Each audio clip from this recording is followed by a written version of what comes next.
Γεια σας και καλώς ήρθατε στα βίντεό μας. Σκοπός αυτής της σειράς βίντεο είναι να συζητάμε με έναν συνάδελφο πώς δουλεύει το βιβλίο μας και τι βρίσκει πιο χρήσιμο ώστε να προσφέρουμε έμπνευση και ιδέες σε όλους.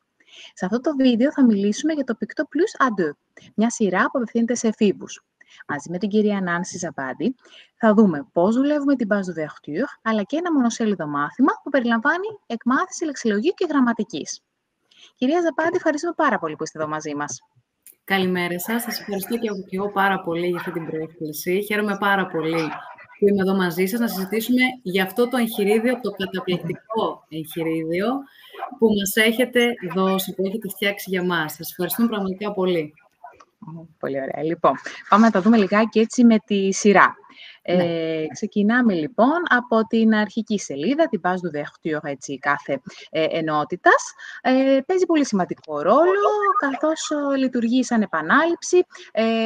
Είναι η εισαγωγή στην ενότητά μας για να δούμε τα νέα θέματα που θα ακολουθήσουν. Εσείς πώς την αξιοποιείτε στη δασκαλία σας?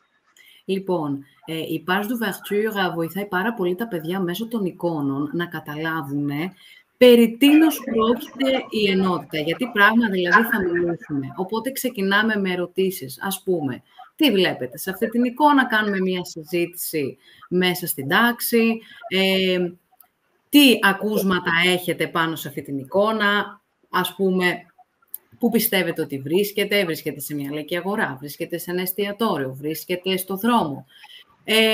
Τι λέξεις σας έρχονται στο μυαλό μέσα από την Page d'Ouverture. Εσείς ποιος πιστεύετε ότι θα ήσασταν μέσα αυτό το σκίτσο και έπειτα προχωράμε στο ακουστικό. Το ακουστικό του βοηθάει ακόμα περισσότερο να καταλάβουν για τι πράγμα θα μιλήσουμε, μέσα από τον τίτλο φυσικά, και έπειτα περνάμε και στις ασκήσεις. Πάντα τα ακουστικά τα ακούμε 2 φορές σε κάθε άσκηση στην Page d'Ouverture.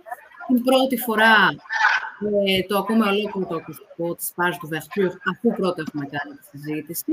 Και τη δεύτερη φορά την ακούμε με διακοπές. Δηλαδή, διακόπτουμε ανασημεία τμηματικά τους dialogue και τους κάνω ερωτήσεις πάνω στο διάλογο που έχουμε ακούσει ή στις εκφράσεις. Καμιά φορά είναι διάλογος ή καμιά φορά είναι εκφράσεις.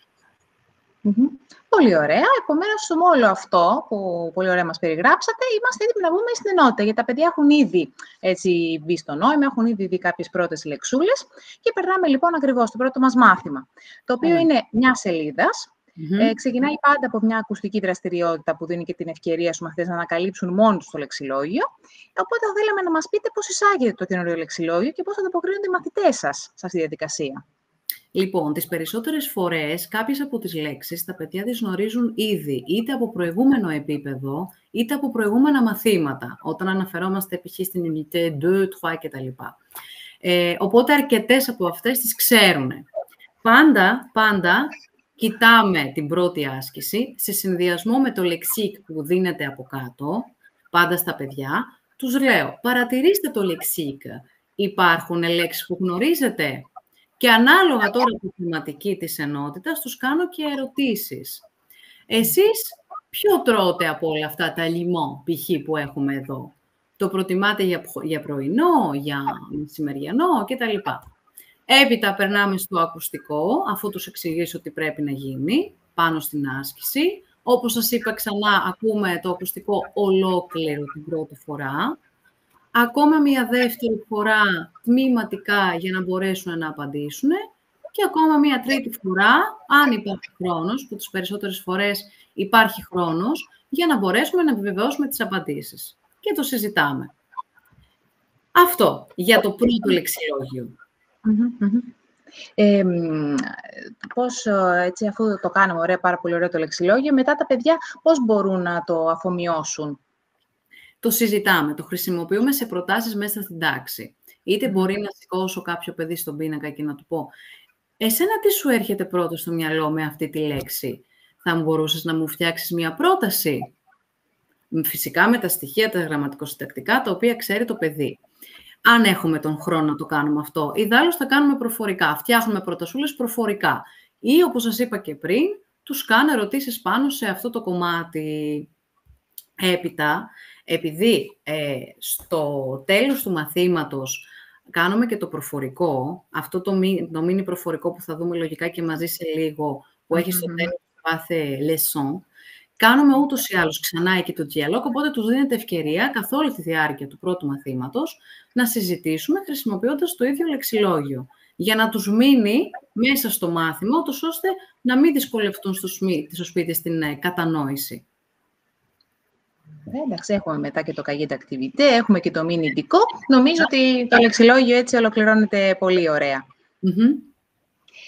Τώρα, στο ίδιο ακουστικό, συνήθως βασίζεται και η εισαγωγή του γραμματικού φαινομένου. Βεβαίως. Εσείς πώς προσεγγίζετε την εισαγωγή της γραμματικής? Θα σας πω. Επειδή τα περισσότερα παιδιά προτιμούν ή επιλέγουν να δώσουν το DELF Α2, οπότε βρισκόμαστε σε μια κατάσταση προετοιμασίας συνδυαστικά με τη μέθοδο, επιλέγουμε και μια γραμματική συμπληρωματική.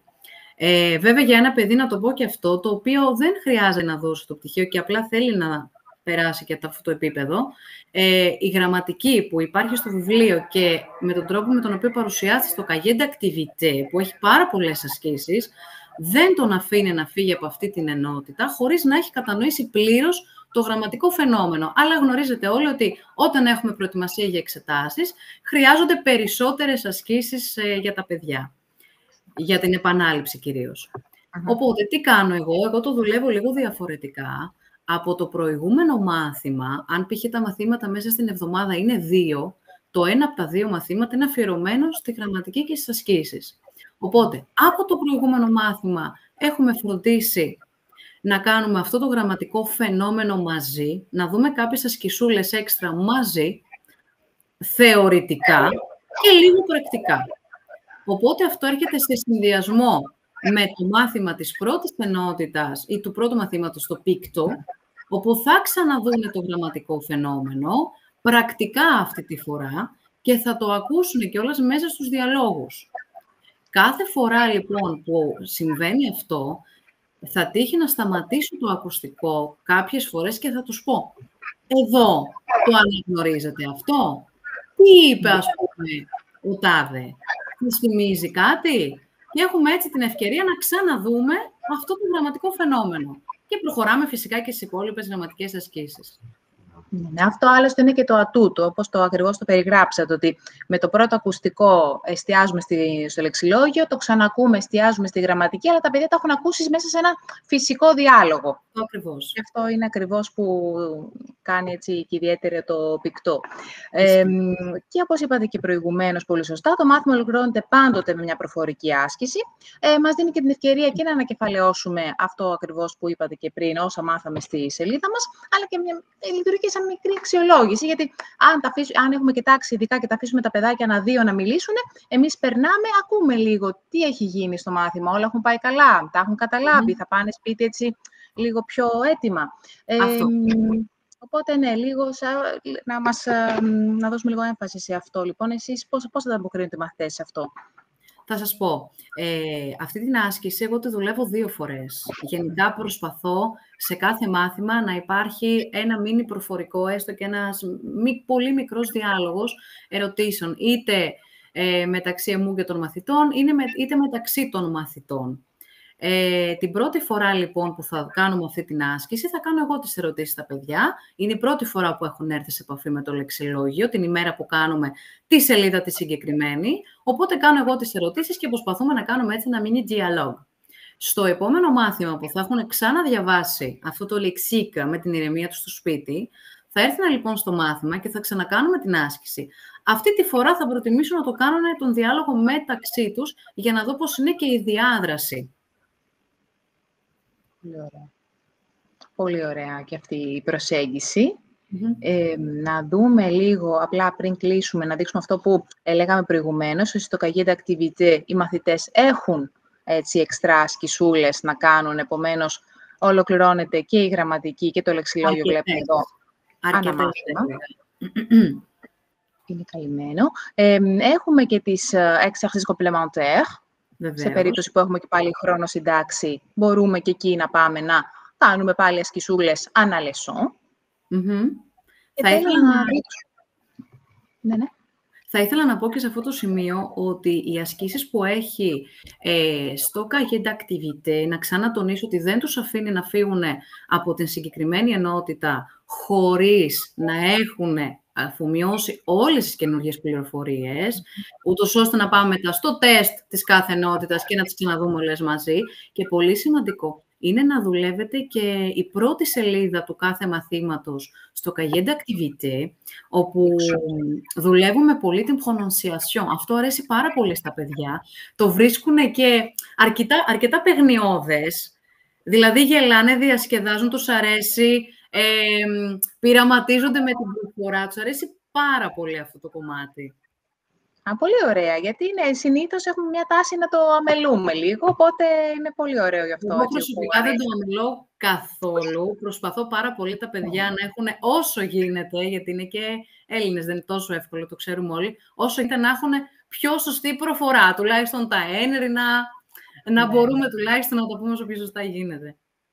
Εντάξει, έρχεται μετά και το βίντεο, που το έχουμε δει έτσι κι αλλιώς ξανά, οπότε πάλι τα παιδιά ακούνε γαλλικά και ολοκληρώνουμε πολύ ωραία νομίζω με το μηνυτικό, γιατί Ακριβώς. έχουν εδώ τη λεξούλα μαζί με ηχητικό, με την προφορά, αυτό που λέγατε ακριβώς μόλις τώρα.